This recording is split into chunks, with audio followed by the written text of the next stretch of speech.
clases de cara El Salvador, de llengua y cultura, y promovieren la primera línea de valencià allí en el Col·legi Ramí de Xover. Después les dos línies se convertiren en valencià i després el Sara Fernández, l'altre col·legi públic, també en valencià.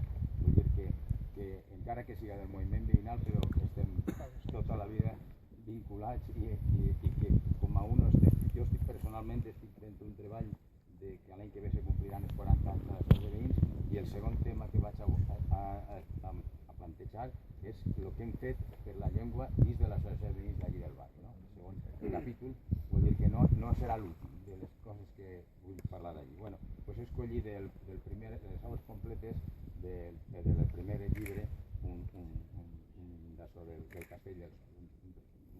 Si em permets dir-te una cosa, vens de la ciutat on més anys va viure el Valor. El Valor era bàsicament també i sobretot valencià, cap i casal, encara que evidentment és castellut, encara que també és de Petrer, ens en estimem, és d'Elda inclús, va viure a Alacant va fer una tasca prodigiosa culturalment, però la seva ciutat de vida més llarga va ser València. Pues mon pare també és de la zona, mon pare era d'Agres, m'abuelo de Benissoda, m'abuela d'Agres, i estic barrejat per una part i per altra, però tu així és el tema de Valor i vaig a llegir un trosset. Entre les serres d'Aitana, Serrella, Benicadell i Mariola hi havia antigament un petit reialme molt cobejat pels reis veïns. Aquestes intrincades muntanyes formaven com un immens recinte que inclou la deleitosa Vall de Seta, els barrancs de Penàguila, la Folla d'Alcoi, la plana de Cocentaina i les valletes de Travadell i Perputxent. Cada fondal amb el seu riu Cuet, cada barranc amb la seva font i cada costera amb el seu mantell de pinedes i alzinars. Doncs això formava l'esmentat reialme.